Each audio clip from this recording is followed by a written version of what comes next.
하나님의 나라를 보여주시는 하나의 상징이 다윗의 왕국이에요. 그래서 이스라엘이 지금도 그 다윗의 별과 같이 그거를 국기로 세우고 있는 것처럼, 그리고 이 메시아를 지금도 메시아를 기다리고 있죠. 그 메시아를 기다리고 있는 것이 뭐냐면 다윗의 왕국이에요. 그래서 다윗의 왕국을 통해서 그들이 꿈꾸는 하나님의 나라가 그들에게서 펼쳐질 것이다라고 지금도 믿고 있는 거예요. 그런데 우리가 이 다윗의 왕국이 우리가 이 새벽기도회 때 늘 하는 얘기가 5대 제국이잖아요. 애굽이 있고 아수르가 있고 바벨론이 있고 또 그리스가 있고 로마가 있어요. 소위 그 나라들을 제국이라고 얘기를 해요. 그러니까 조그만 자기 나라 하나를 다스리는 게 아니고 거의 뭐 유럽 전체를 또는 뭐 아시아까지 그렇게 하나의 큰 나라를 이루는 것을 제국이라고 얘기하는 거죠. 뭐 그냥 제국도 아니죠. 대제국 뭐 이렇게 부릅니다. 근데 그러면 로마 우리가 또는 지금도 유대인들이 기다리고 있는 다윗의 왕국이 그 제국하고 비교하면 얼마나 클까? 사실 크지 않는 거죠. 그러니까 사람들이 다윗의 제국을 꿈꾸는 거냐? 그렇지 않아요. 그러니까 브엘세바와 단까지 이르는 그 북쪽과 그 남쪽에 철저한 경계가 있었어요. 그것이 하나님이 주신 땅인 거예요. 그러니까 그 땅을 그 땅을 차지하고 그 땅에서 살아가는 것이 사실은 다윗의 왕국이에요. 그러면 그게 얼마나 클까? 크지 않은 거죠. 뭐 나라라고 할쳐도 그렇게 크지 않는 하나의 나라를 왜 하나님은 그곳에다가 하나님의 나라라고 하는 상징으로 이 다윗의 왕국을 세웠을까? 아마도 그것이 하나님의 통치가 어떻게 이루어지는지를 그 공간 속에서 그 가나안의 이 통치를 통해서 하나님이 보여주시고자 한 거죠. 그런 의미에서 지금 이 해안가에서 블레셋이 있죠. 이게 서쪽이에요. 동쪽은 암몬이 있고 모압이 있어요. 이 나라를 사실은 다윗이 다 정복해갖고 그 땅을 차지한 것이 아니에요. 무슨 말이냐면 이 가나안의 전쟁과 그 가나안 밖의 전쟁은 또 다른 거죠. 예를 들면 그 7부족 또는 8부족이라고 하는 이 가나안 족속들을 내쫓는 전쟁을 이걸 진멸 전쟁이라고 그래요. 그 진멸 전쟁은요, 어린아이까지 또는 생명이 있는 것까지 다 죽이라고 그러는 거예요. 지금 현대 전쟁에 의하면은 이거 비인격적이고 비인간적인 전쟁을 하는 것과 같은 거죠. 어린아이까지 다 죽이라고 이런 거예요. 그런데 그 가나안에 넘어서 있는 그 경계를 넘어서 있는 지금 오늘 우리가 이 사무엘 10장은 암몬과의 싸움에 대한 이야기를 하고 있어요. 그런데 그 암몬을 전쟁을 하는 데 있어서 그러면 그 가나안 족속과 싸우는 진멸 전쟁을 하느냐? 그렇지 않다는 거예요. 그게 세상의 제국과 다윗의 왕국의 차이가 있다는 거예요. 그러니까 하나님이 주신 12족속에게 주신 땅이 있어요. 그 땅을 차지하는 것은 철저하게 진멸 전쟁하는 거지만 가능하면 옆에 있는 나라하고는 뭐 하라고 그랬냐면 2절에 있는 말씀에 보면 다윗이 이르되 내가 나하스의 아들 한눈에게 은총을 베풀되 그의 아버지가 내게 은총을 베푼 것 같이 하리라 하고 다윗이 그의 신하를 보내 그의 아버지를 조상하라니라. 다윗의 신하들이 암몬 자손의 땅에 이름에 이렇게 돼 있어요. 그러니까 기본이 뭐냐면 은총을 베푸는 것과 같은 거예요. 다른 나라들과 화친을 이루고 살아가는 거예요. 왜 그런 거냐? 그것은 하나님은 가나안 땅을 주신 거지 전 세계를 지배하고 어떤 제국을 이루는 것이 아니라고 얘기하는 거예요. 이거를 지금의 우리가 그리스도인이라고 하는 우리 입장에서 어떤 거냐면요. 우리가 하나님이 이 가나안 땅이라고 하는 공간을 어디에다 주신 거냐면 내 몸에다 주신 거잖아요. 그리고 그 몸의 연합체가 교회예요. 그러면 몸과 교회는 어떻게 해요? 철저하게 하나님의 말씀 안에서 그 진멸 전쟁을 하는 거예요.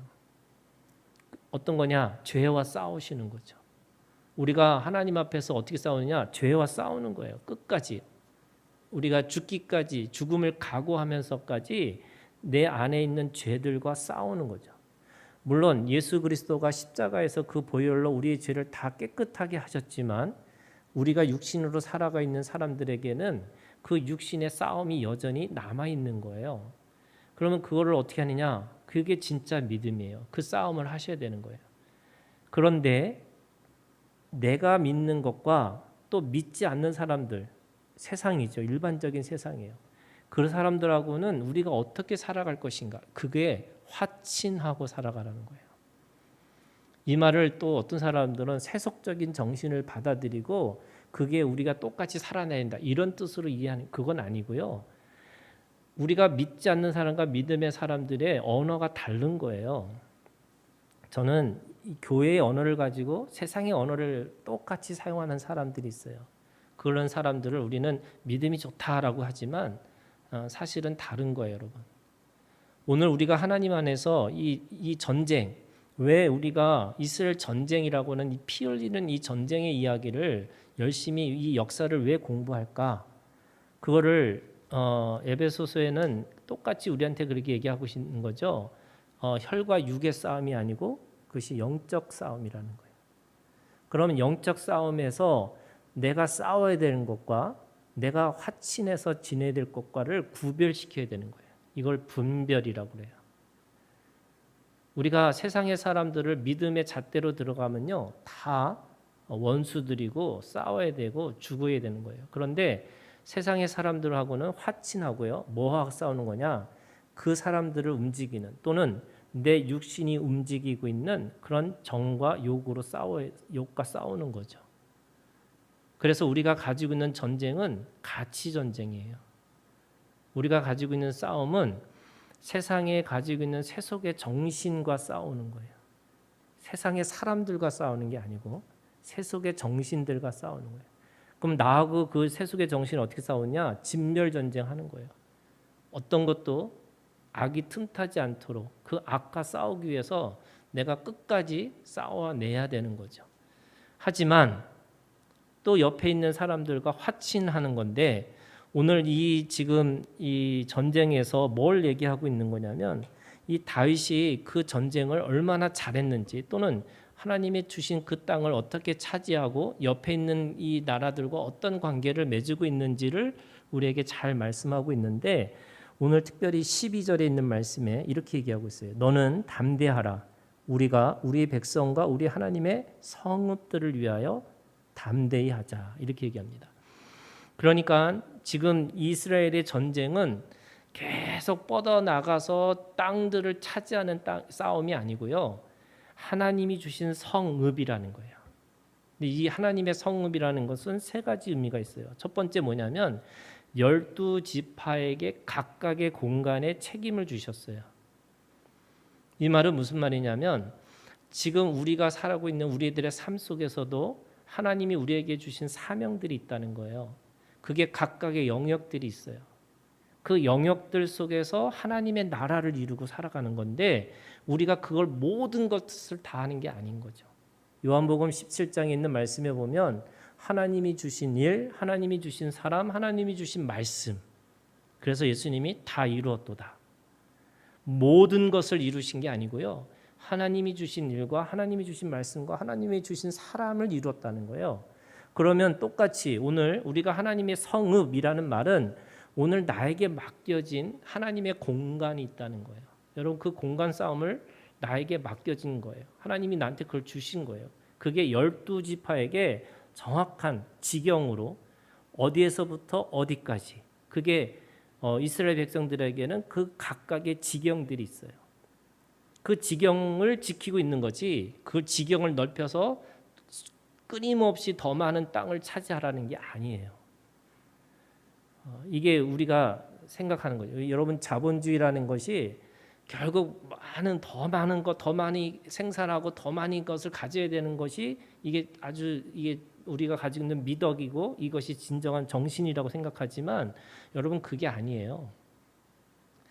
성경에서 우리에게 말씀하고 있는 것은 자족이에요.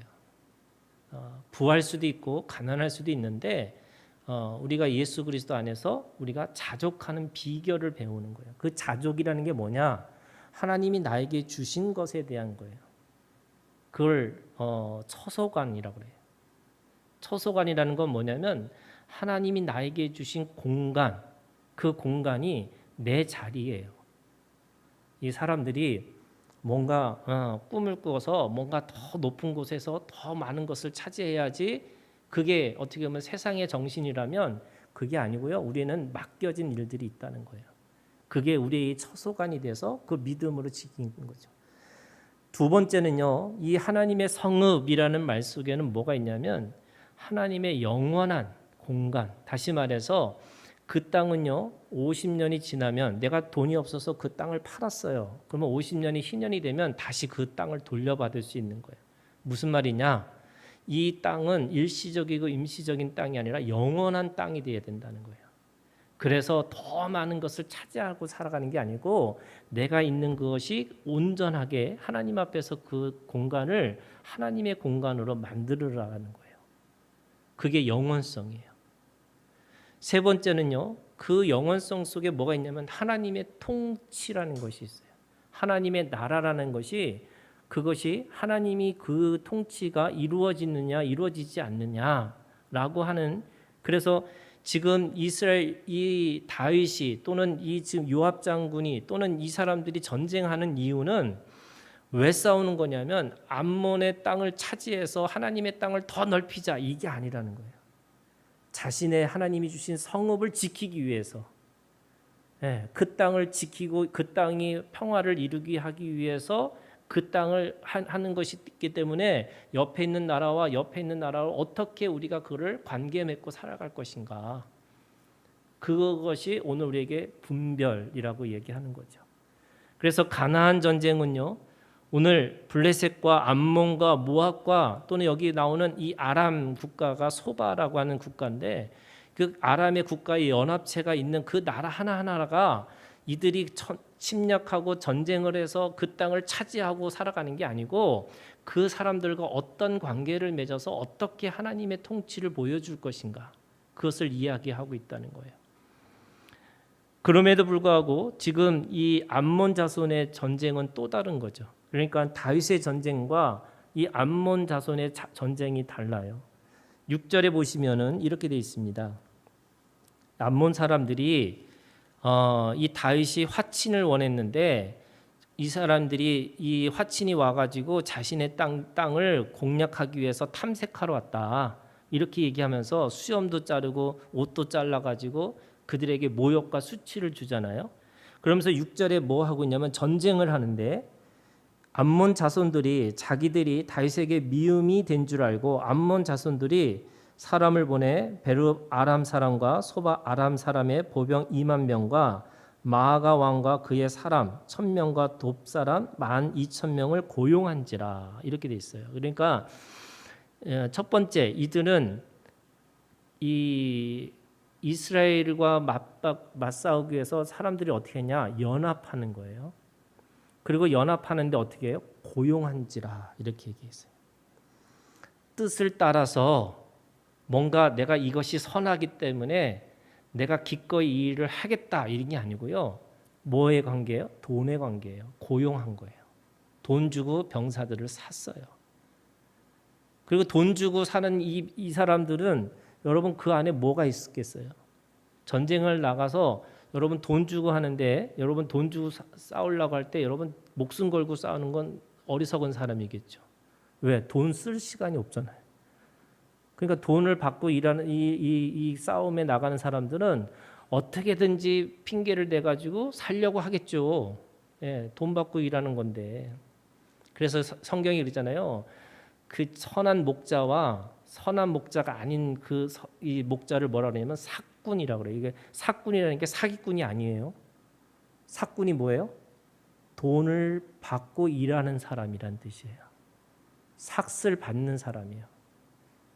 그러니까 이 목자도요, 선한 목자는 양과 자기가 하나가 돼서 그 양이 죽음이 자기의 죽음이라고 생각하니까 늑대가 오든 이리가 오든 목숨 걸고 싸워요. 왜? 그 생명의 관계가 하나기 때문에 그래요. 그런데 돈 받고 일하는 사꾼, 고용된 그 목자는 목숨 걸고 싸울 이유가 없죠. 그러니까 사자가 오고 이리가 오고 늑대가 오면 빨리 도망가는 게 상책이겠죠. 자기 안전이 우선이게.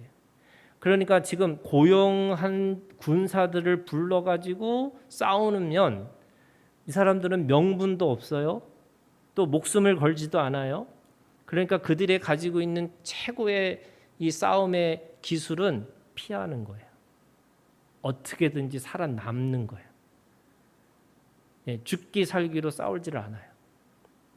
그러니까 이 다윗의 전쟁은 하나님의 성읍, 하나님이 주신 그 공간을 지켜내기 위해서 싸우는 전쟁을 하는 거고, 이 암몬 자손의 전쟁은 돈을 통해서 돈 고용의 전쟁을 하려고 하기 때문에 그 전쟁은 사실은 당연한 거죠. 이 암몬 자손이 아무리 그렇게 대단한 것을 가지고 있다 할지라도 그 전쟁에서 이길 수가 없는 거예요.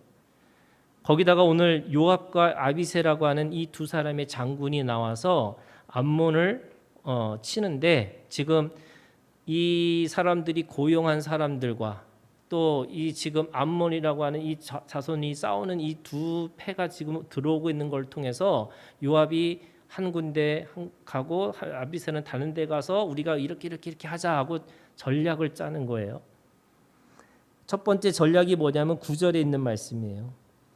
요압이 자기에 맞서 앞뒤에 친 적진을 보고 이스라엘의 선발한 중에서 또 엄선하여, 이렇게 됐어요. 그러니까 선발에 또 선발을 한 거죠. 그러니까 소수 정예군이에요. 그리고 그 소수 정예군들을 통해서 목숨 걸고 싸우겠다라고 이야기를 하고 있는 거예요. 그리고 한쪽과 두 쪽을 나눠서 두 부분으로 협공하겠다는 거예요. 그리고 우리가 읽은 이 지금 19절에 있는 말씀에 보면 하닷 에셀이라고 하는 사람이 나와. 이 사람은 소바의 왕이에요.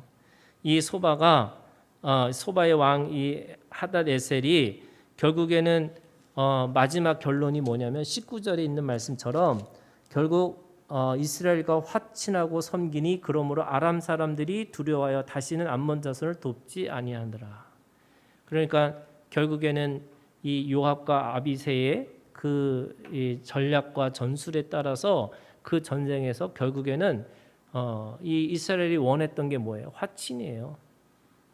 그 전쟁을 통해서 땅을 차지하는 전쟁이 아니고 화친하겠다는 거거든요. 그래서 결국 화친을 이루는 것이라고 얘기하고 있는 거죠. 그런데 이 화친이라는 게 도대체 뭐냐면 이 주인과 종으로서, 그러니까 종주권의 계약을 하는 거예요. 내가 그 나라를 들어가서 그 나라를 차지하겠다는 게 아니고, 그래서 그 종주권의 계약을 통해서 일을 말씀하시는데, 이 말씀은 사무엘하 7장 11절에 다윗의 언약의 성취를 말하고 있어요.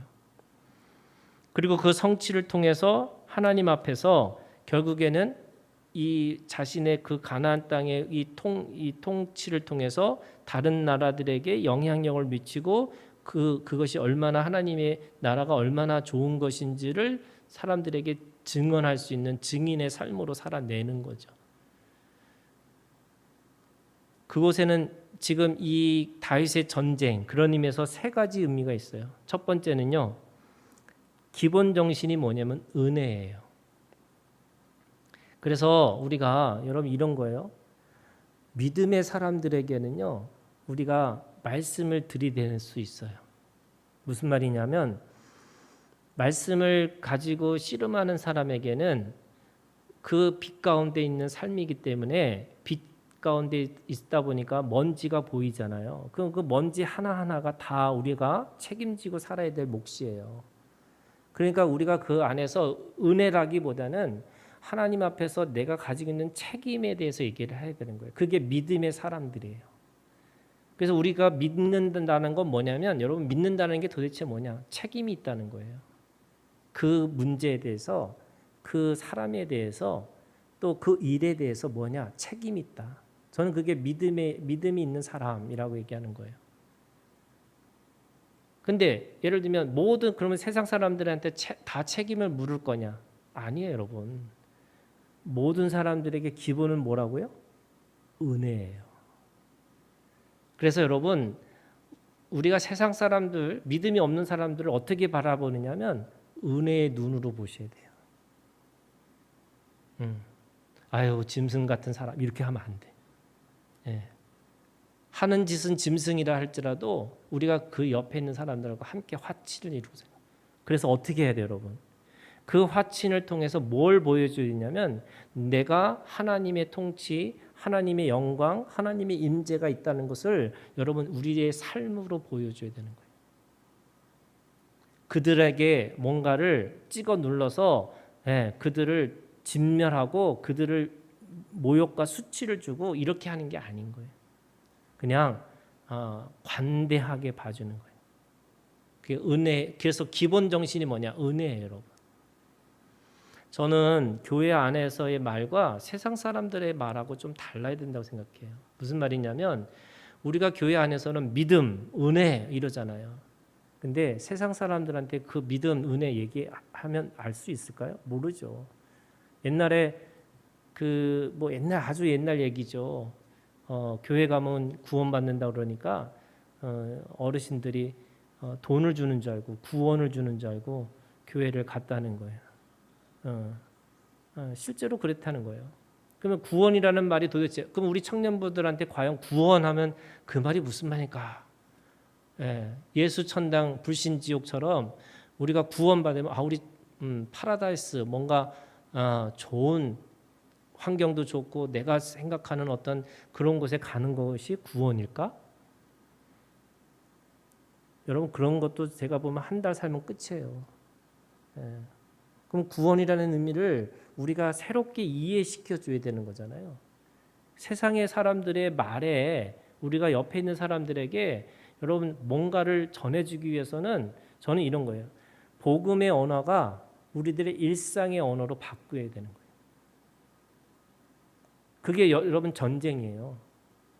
그게 복음의 언어를 일상의 언어로 바꾸지 않으면 세상 사람들은 여러분 예수 모르는 사람 없어요. 교회 한 번도 안 다녀본 사람 없어요. 다 자기 어렸을 때 다 다녀봤대요. 그런데 왜 그 사람들에게 그것이 왜 능력이 안 되고 왜 그것이 정말로 진정한 하나님을 통해서 그 사랑을 배우지 못했을까? 저는 이제는 지식이 없어서가 아니라요. 그 지식을 통해서 삶으로 보여주는 시대가 됐다. 그것이 오늘 우리에게 있어서는 그 복음의 언어를 일상의 언어로 바꿔줘야 된다는 거예요. 교회가 가장 상식적인 곳이 돼야 되는데 가장 비상식적인 교회 공동체가 되고 또 가장 어떻게 보면 이성적인 교회가 돼야 되는데 가장 비이성적인 교회처럼 보여지는 거예요. 그래서 세상 사람들한테 볼 때는 교회가 이상한 단체가 되는 거죠. 그곳에 가면 그냥 아주 상식적으로. 왜요? 여러분 교회는 신비가 있기 때문에 비이성적이고 비상식적일 수 있어요. 그런데 그 사람들에게는 가장 상식적으로 보여줘야 되는 거예요. 저는 그게 오늘 우리들에 있어서 우리의 책임이라고 생각해요. 우리가 가지고 있는 언어와 우리가 가지고 있는 믿음이라는 것이 결국 옆에 있는 이게 암몬, 모압, 블레셋 여러분 그런 사람들이 누구예요? 여기 설비 아저씨고 여기 행복의 과학의 전도사님이고 뭐 다 그런 거 아니에요? 뭐 이 블레셋이 나하고 무슨 상관이 있어요? 여러분 암몬이 나랑 무슨 상관이 있겠어요? 그런데 그들과 화친한다는 것이 결국 우리가 가지고 있는 믿음의 전쟁, 우리가 가지고 있는 이 가치 전쟁은 그들을 통해서 어떻게 하나님의 말씀을 전해줄 수 있을까? 두 번째 여러분, 세상 사람들은 우리한테 모욕과 수치를 줄 수밖에 없어요. 세상 사람들은 자기의 논리를 가지고 그 얘기를 할 수밖에 없어요. 제가 신림역에서 교회를 시작할 때 꼭 한 달에 한 번씩 그분한테, 주인 아저씨한테 월세를 내려가면 그분이 30분 동안 저한테 설교를 하셨어요. 교회를 이렇게 하면 안 된다고. 이렇게 작은 교회를 하면 안 된다고. 그러면서 본인이 건물을 지으셨잖아요. 그러니까 그 건물 지으신 그분이 저 목사를 두고서 거의 30분 동안 설교를 하셨어요. 어떻게 하면 세상에서 성공하는지. 저는 열심히 들었죠. 근데 그분의 그 생각이 뭐예요? 그렇게 찌질하고 그렇게 없이 사는 것이라 안 된다는 거예요. 목사님도 성공해가지고 더 잘나시고 더 하셔야 되는데 왜 이렇게 사글세에 사느냐, 뭐 이렇게 얘기를 하는 거예요. 그러면 여러분, 그 영적 그 모욕과 수치 속에서 우리가 뭐 해야 되느냐? 저는 오늘 이 요압과 아비새가 보여줬던 이 전략과 전술이라는 게 결국 뭐냐면, 하나님 앞에서 영적 전쟁할 때 여러분 뱀같이 지혜롭고 비둘같이 순결하라는 거예요. 여러분, 이 말씀이 어떤 뜻이 있냐면, 지혜라는 게 뭐냐면 여러분 분별해야 되는 거예요. 하나님이 우리에게 예수 그리스도 안에 그 은혜 가운데 들어갔을 때 주시는 두 가지 하나님이 주신 것이 있는데, 그게 지혜와 명철이에요. 그 지혜와 명철을 가지고 분별하셔야 돼요. 그리고 그 분별을 통해서 어떻게 하냐, 순결하라. 이 순결하는 말은 단순함이잖아요. 이게 뭐냐면 담대하라는 거예요. 오늘 지금 이 요압이 뭐라고 얘기하냐면 12절에 너는 담대하라는 거잖아요. 우리가 백성들과 우리 하나님의 성읍들을 위하여 담대히 하자. 이 담대히 하자라는 게 하나님 앞에서 순결하라는 거예요.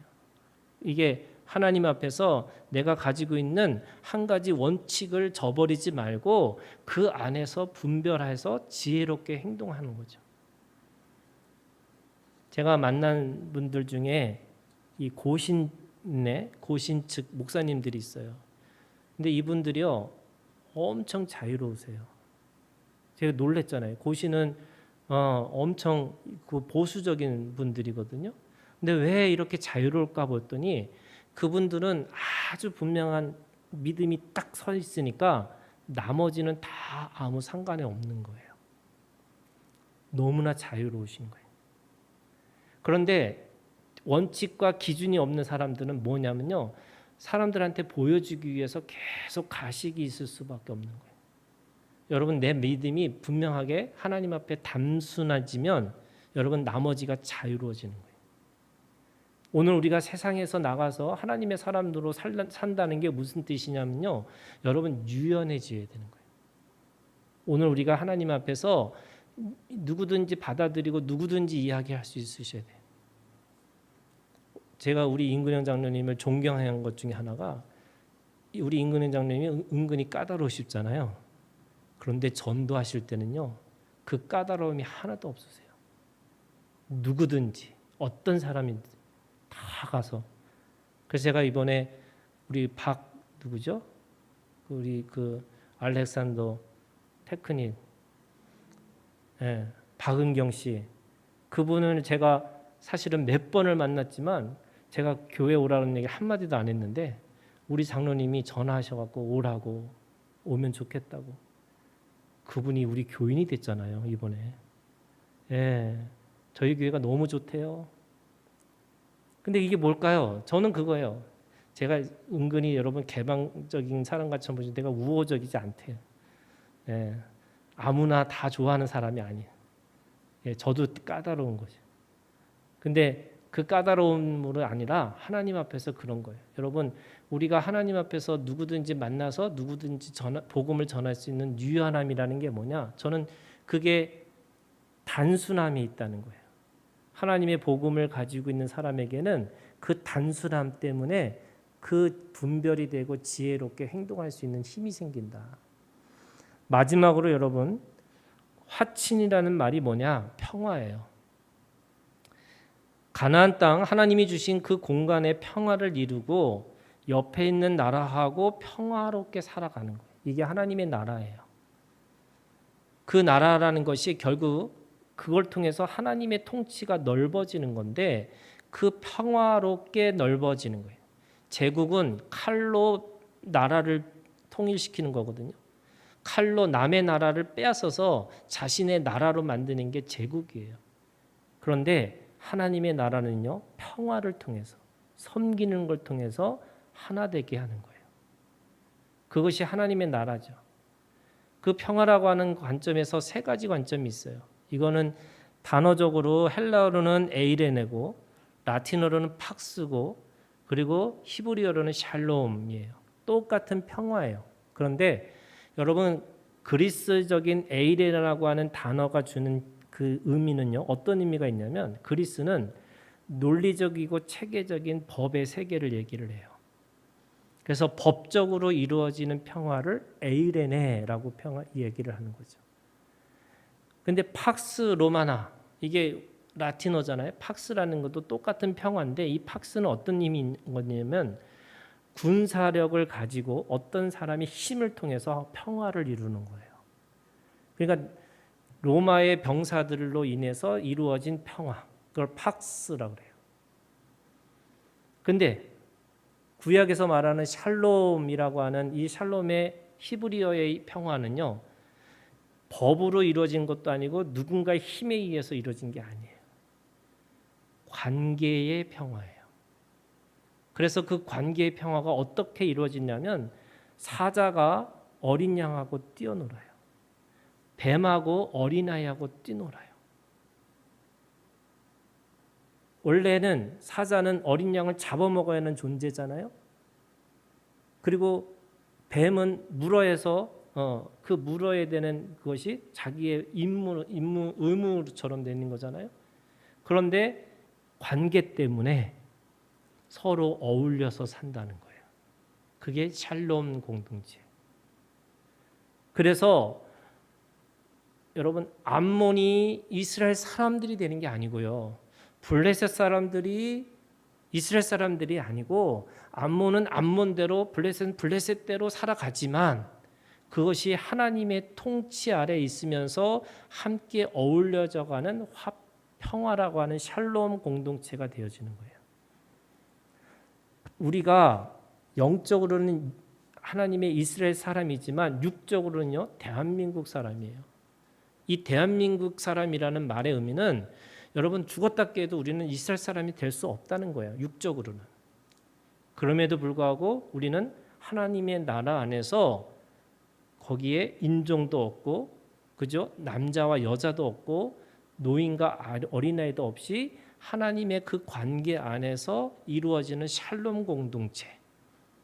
그리고 하나님이 내가 하나님이 되는 게 아니고, 하나님이 또 내가 되는 게 아니고, 하나님은 하나님이시고 나는 나됨으로 인해서 각각의 개별성을 가지고서 하나가 되어지는 샬롬 공동체.